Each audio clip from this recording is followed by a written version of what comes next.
Assalamualaikum warahmatullahi wabarakatuh. Perkenalkan nama saya Wiwit Isnaini dengan NIM A1A3230190, kelas R002, Prodi Pendidikan Pancasila dan Kewarganegaraan, Fakultas Keguruan dan Ilmu Pendidikan, Universitas Jambi. Nah, di sini saya akan menganalisis satu buah buku dan satu buah jurnal.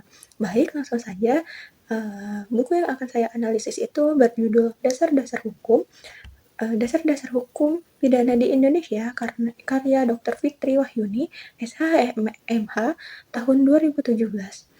Nah, dalam buku ini berisi pembahasan lengkap tentang konsep, asas, dan sistem hukum pidana yang berlaku di Indonesia. Buku ini diawali dengan penjelasan mengenai pengertian hukum pidana, yaitu seperangkat aturan hukum yang menentukan perbuatan mana yang dilarang dan diancam dengan pidana bagi siapa saja yang melanggarnya.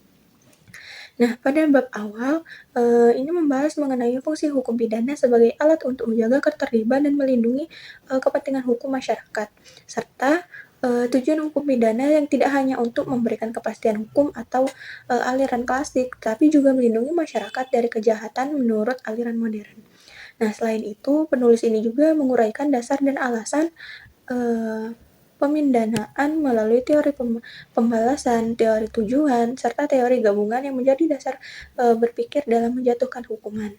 Nah, selanjutnya, buku ini menguraikan sejarah perkembangan hukum pidana di Indonesia dari berbagai 4 periode penting, yaitu masa VOC, masa Hindia Belanda, masa kedudukan Jepang, dan masa setelah kemerdekaan. Nah, pada masa VOC dan Hindia Belanda ini, hukum pidana Belanda ini berlaku melalui Wetboek van Transvaart voor Nederlands India. Nah, yang kemudian setelah Indonesia merdeka itu diadopsi menjadi KUHP berdasarkan Undang-Undang Nomor 1 Tahun 1946. Nah, pembahasan sejarah ini penting untuk memahami mengapa sistem hukum pidana di Indonesia ini saat ini masih berakar pada hukum kolonial. Nah, bab berikutnya itu membahas tentang asas-asas berlakunya hukum pidana, seperti asas legalitas atau yang tidak ada tindak pidana tanpa undang-undang, asas teritorial berlaku di wilayah Indonesia, asas personalitas berlaku bagi warga negara Indonesia di luar negeri, serta asas perlindungan dan universalitas yang melindungi kepentingan nasional dan kemanusiaan. Nah, setelah itu penulis ini menjelaskan secara mendalam mengenai tindak pidana atau delik, termasuk unsur-unsurnya, pembedaan antara kejahatan dan pelanggaran, serta berbagai jenis tindak pidana yang diatur dalam KUHP. Nah, selanjutnya itu membahas tentang pertanggungjawaban pidana, yaitu syarat seseorang dapat dimintai pertanggungjawaban atas sebuah perbuatan pidana. Dalam hal ini, penting adanya kemampuan bertanggung jawab, adanya kesalahan, baik karena kesengajaan ataupun kelalaian, dan tidak adanya alasan pemaafan. Nah, penulis ini juga membahas alasan penghapusan pidana seperti pembelaan terpaksa, perintah undang-undang, daya paksa, dan alasan pemaaf lain yang membuat seseorang itu tidak jadi dipidana. Selain itu, buku ini menjelaskan tentang percobaan atau fogging, yaitu tindak pidana yang belum selesai tetapi sudah memenuhi unsur perbuatan pelaksanaan, serta penyertaan atau delmening yang melibatkan beberapa pihak dalam satu tindak pidana seperti pelaku, pembantu, dan penganjur. Nah, bab selanjutnya ini membahas tentang perbadangan tindak pidana atau Salema Law, yaitu ketika satu orang melakukan beberapa tindak pidana serta pengulangan tindak pidana yang dapat memberatkan hukuman pelaku.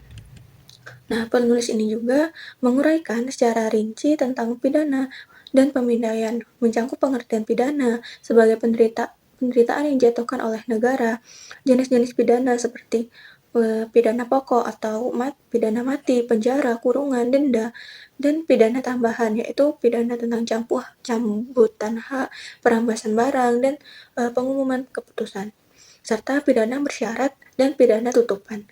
Nah, di bagian ini juga menjelaskan tujuan pemindanaan yang tidak hanya bersifat pembahasan, tetapi juga sebagai upaya pencegahan dan perbaikan bagi pelaku. Nah, pada bagian akhir buku ini membahas tentang penghapusan tuntutan dan pelaksanaan pidana yang mencakup tentang alasan-alasan yang tidak dapat diadili 2 kali, kematian terdakwa, kadaluarsa, amnesti, abolisi, dan gradasi. Nah, bab terakhir ini menyoroti tentang pembaharuan hukum pidana di Indonesia yang menekankan tentang pentingnya reformasi sistem hukum pidana agar lebih sesuai dengan nilai-nilai Pancasila, keadilan sosial, dan perkembangan masyarakat yang modern. Sedangkan jurnal yang saya bahas itu berjudul Tindak Pidana Pencurian Sepeda Motor dengan Pemberatan di Wilayah Lakar Santri. Studi kasus keputusan nomor 31 Pidana B tahun 2021 Pengadilan Negeri Surabaya. Karya Zania Ayu Pitaloka dan Ina Rosmaya dari Universitas Bhayangkara Surabaya.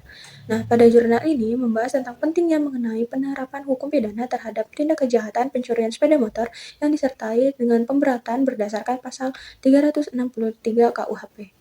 Nah, dalam jurnal ini menyoroti tentang maraknya kasus pencurian berkendara bermotor di kota Surabaya yang menimbulkan kerugian besar bagi masyarakat dan menimbulkan keresahan sosial. Melalui studi kasus di Pengadilan Negeri Surabaya nomor 31 Pidana B tahun 2021 Pengadilan Negeri Surabaya, penulis ini berupa menganalisis bagaimana sih hakim itu mempertimbangkan unsur-unsur tindak pidana serta dasar hukum dalam menjatuhkan sanksi pidana terhadap pelaku.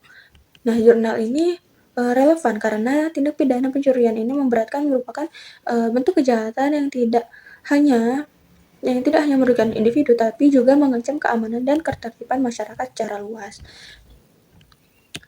Nah, dalam jurnal ini dijelaskan bahwa pencurian itu merupakan perbuatan pengambilan milik orang lain tanpa izin dengan maksud untuk memiliki cara melawan hukum.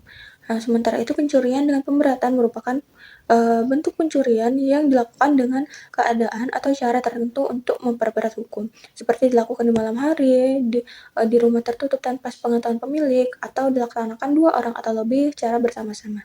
Dan berdasarkan bukti melakukan tindak pidana sesuai dengan unsur-unsur 363 ayat 1 ke-4 KUHP, hakim menilai bahwa pembuktian yang diajukan oleh jaksa penuntut umum ini melalui keterangan saksi, barang bukti, dan pengakuan terdakwa telah memenuhi ketentuan hukum pidana material, sehingga keputusan yang dijatuhkan telah sesuai dengan asas keadilan yang pasti dan kepastian hukum.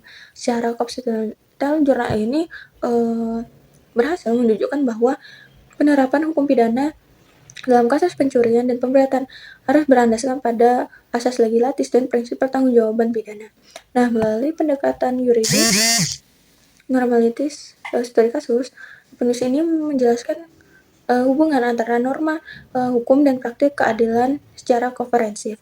Nah, namun dari sisi analisis tulisan ini, jurnal ini masih bersifat deduktif dan belum sepenuhnya mengulas faktor-faktor sosial yang melatar belakangi terjadinya tindak pidana, seperti tekanan ekonomi, kurangnya kesadaran hukum masyarakat, atau lemahnya pengawasan lingkungan. Nah, secara keseluruhan, jurnal ini memberikan kontribusi positif terhadap pemahaman mengenai penerapan hukum pidana, khususnya dalam konsep penegakan hukum, serta tindak pidana pencurian berkendara motor di Indonesia. Nah, kajian ini menegaskan bahwa penerapan pasal 363 KUHP tidak hanya berfungsi sebagai sarana penghukuman saja, tetapi juga sebagai upaya preventif untuk menimbulkan efek jera bagi pelaku dan meningkatkan kesadaran hukum masyarakat.